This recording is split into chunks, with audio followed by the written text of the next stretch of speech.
Professor William Robinson from UC Santa Barbara is here to talk about his trials and tribulations over his criticism of Israel and how his academic freedom was attacked by the Israel lobby. He chronicled his experience in Truthout in an article entitled "As Repression Escalates on U.S. Campuses, an account of my ordeal with the Israel lobby and UC." Well, William, welcome back to Truthout Interviews. Thank you, Ted, for having me on. Well, this is quite a story. I mean, what you tell in this article, you taught a class at UC Santa Barbara 5 years ago. You're still a professor there, but this is about a class that you taught 5 years ago. You included some optional readings. Now, optional means you can or can't, you don't have to do them. They're just optional. But it was to frame a discussion about Israel's military machine and also their propaganda machine. Well, this touched off a lightning storm because of some comment that you made on the listserv that, as I said, this touched off a lightning storm that included essentially the Israel lobby getting involved in trying to basically get you fired. Yeah, well, more than the Israel lobby getting involved, the Israel lobby was basically orchestrating the whole thing right from the beginning. And that is all documented, as you know, in the Truthout article. And that was something we had to piece together during this 6-month campaign against me. But what happened is that this was the very first week of the quarter. And the course is Sociology of Globalization, and meets once a week. So I begin each class by talking about some contemporary event in the world. It could be the outbreak of a war. In this case, it was the Israeli massacre taking place in Gaza. It could be Ebola, the current Ebola outbreak, any global affair. And then I send to the students on a listserv, apart from the required readings for the course, which is in a reading packet, I send them some articles from the international media along with my own commentary and say, you can read this for tonight before class begins. This is what we'll discuss to open up class discussion tonight. And so that night I sent an article that was written by a Jewish journalist. The article was written by a Jewish journalist in a Jewish newspaper in the United States, and it was published by her Jewish editor. And she had just come back from the West Bank, and it was denouncing the occupation in the West Bank. That Jewish editor was fired by the publishers for having published the article. So I sent them that story. It was a Reuters cable story.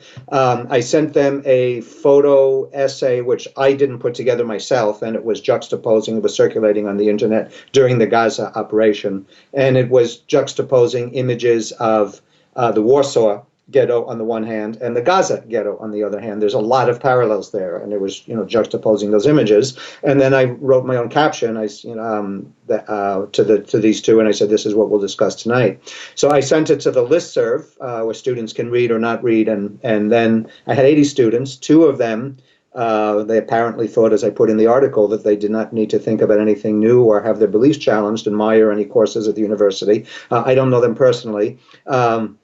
They got the material, apparently. They didn't come to class. They went to Hillel. Hillel is a Jewish organization on campus, and Hillel took them to a number of Zionist and Israel lobby organizations off campus, including the Anti-Defamation League, including the Simon Wiesenthal Center. And these people off campus told them, well, go and lodge a formal complaint against the professor. And what I didn't know at the time, and see, this is over the 6-month period in which they tried to run me from the university, we pieced together the whole story. There were people inside the university, I'm talking about professors and I'm talking about administrators in position of authority, including 2 of the 3 members of the committee, the standing committee in the university, which receives grievances from students, were already connecting with members of the Israel lobby and the ADL outside campus and talking about how they would mount a campaign to run me from the university. One of the members was previously the head of the Anti-Defamation League in Santa Barbara. One of the members of this committee. Of the committee. And he met with a rabbi who was then, at that time, the head of the Anti-Defamation League and the B'nai B'rith, which is the parent organization of the Anti-Defamation League. They met, they talked about my case, and they talked about going forward to prosecute me. Another member is a very prominent member of the Zionist community here in Santa Barbara. So right away, there was these illicit inside-outside connections. And then the Anti-Defamation League sent me a protest. Abraham Foxman, and I need to explain to your listeners who Abraham Foxman is. Abraham Foxman has been the leader of the Anti-Defamation League since, I believe, the late 1960s. But Abraham Foxman is also one of the most powerful lobbyists for Israel worldwide. He has met with every U.S. president since Richard Nixon and brags about that. He brags that he has direct access to the office of the Israeli prime minister, and he has commented that he works with Israeli intelligence, with Mossad, the equivalent of the Israeli, with the CIA for Israel. He arrived on campus about 4 weeks or so into this campaign against me. He convened a meeting. He believed that the chancellor was there, but the chancellor himself couldn't make the meeting. There were several deans. There were a bunch of faculty members. He convened a meeting, and he opened the meeting by saying, I want Robinson prosecuted. I want him run from this university. You weren't in on this meeting, were you? I didn't even know about it. This was all brought to my attention later on. This was a secret meeting. This is a secret meeting. Meanwhile, the Charges Committee, which I mentioned the conflict of interests and the hidden agenda, now began the full prosecution against me. Another organization, Stand With Us, which declares itself an unofficial representative of Israel on U.S. campuses, whose purpose is to silence critics of Israel, launched a campaign among its own membership, which is basically the Jewish Zionist community in the United States and supporters of Israel, to cut off funding to the University of California at Santa Barbara if I were not prosecuted. And then they also had a massive petition, letter writing campaign. They actually had one meeting with the chancellor. So basically, from all sides, the Israel lobby descended upon the University of California at Santa Barbara. And meanwhile, the students began to organize, Students for Justice in Palestine, many other student organizations and individuals, both graduates and undergraduates, mobilized to demand that this prosecution against me come to an end. They had a sit-in at the chancellor's office.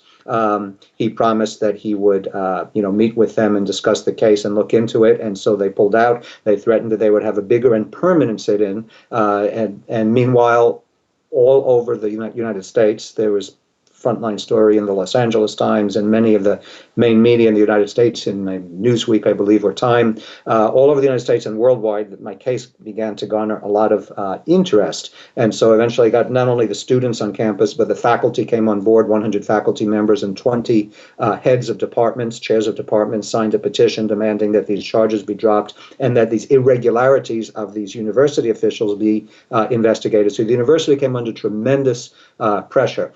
At a certain point, an organization called FIRE, I forgot what it stands for, but it's an organization which is dedicated to First Amendment rights and free speech and loans its lawyers to do litigation and media campaigns in cases of First Amendment rights on campuses and in similar situations, wrote to the chancellor and said, we will give you to June 24, 5 p.m. to drop all of these charges. If not, we're going to launch a lawsuit and have a massive media campaign. It's a very big organization, FIRE.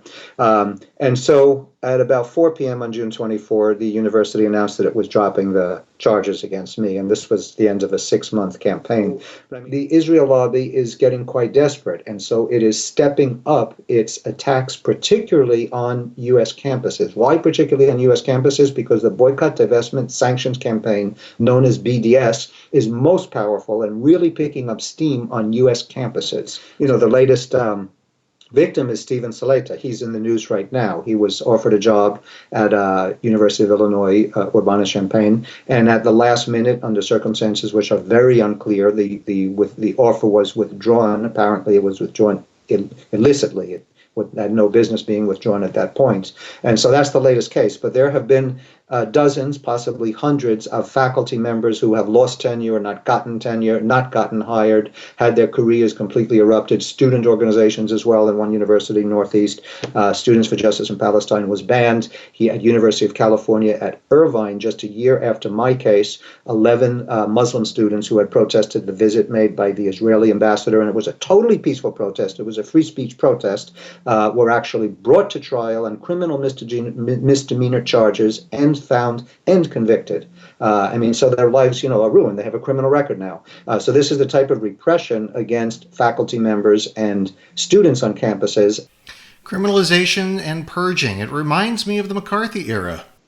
100%. This is McCarthyism. This is one of the new McCarthyisms. Is the Israel lobby is basically, is a McCarthyist lobby. You said something earlier about Israel being the fifth most powerful military in the world. And with that, and you raised this within your listserv comment to your students 5 years ago, that with this great power also comes a very big propaganda machine. Now, some of this has to do with a kind of colonialism, that there is a relationship between colonialism and what the Israeli government is doing at home and abroad to maintain power. Some of this you've highlighted already, certainly with your case, but does it extend beyond academia? There's different key sectors of the U.S. society which is targeted by Israel lobby, and one is academia. The second one is the media. And so the media self-censors. And I gave you the example of a Jewish editor of a Jewish newspaper fired for publishing an article by a Jewish journalist, Jewish American journalist, that simply criticized the occupation she saw when she went to the West Bank. So there's the media. That's the second plank. The third plank, of course, is the political system. And we just had a vote, the Senate. The Senate voted 100-0 to replenish the weapons that Israel was using, this was about 3 weeks ago, to massacre the Palestinians. You cannot get elected to Congress if you say, you're going to have the greatest platform in the world, and then you also say, and I want to cut back aid to Israel, and I want to support Palestinian rights. That Israel lobby will massively assault you, and you won't get elected to Congress. So there's this control, or at least there's this attempt to control the political system and stifle dissent at that level. So you have the educational system with the universities, you have the media, and you have the political system, sort of the triangle of where the Israel lobby works. But talking about colonialism, I just want to make one comment on that. Israel is a colonial project. It's a colonized Palestine and continues to colonize the occupied territories. It's a classical colonial project. It's the same colonial project where this is part of the wave, the new wave of colonialism that took place in the late 1800s. The British went into East Africa or in India and legitimated colonialism by saying this is the white man's burden. We have to bring civilization to ignorant and savage and inferior blacks and Indians. The Spanish legitimated their colonialism in the Americas, saying the Indians have no souls. So there's always a legitimation for colonialism. In the case, and this is a unique case, though, in that Israeli colonialism, and again, with British and then U.S. backing, legitimates it by saying we're colonizing because this is righting the wrong of the Holocaust. And you justify the very same tactics that the Nazis used against the Jews are now increasingly being used against the Palestinians, but you justify it on the basis of the Holocaust. So it whips up emotions, it manipulates the emotions and the sentiment and the very consciousness of their existence of the worldwide Jewish population. It's also a manipulation of the Zionist leadership in Israel. So it is a colonialism, but with a unique system of propaganda and legitimation. All right. Well, William, I want to thank you very much for being on Truthout Interviews. Thank you for having me. You could read William's piece on Truthout. It's entitled "As Repression Escalates on U.S. Campuses: An Account of My Ordeal with the Israel Lobby and UC." Thanks for watching Truthout Interviews. I'm Ted Asregadoo. We'll see you next time.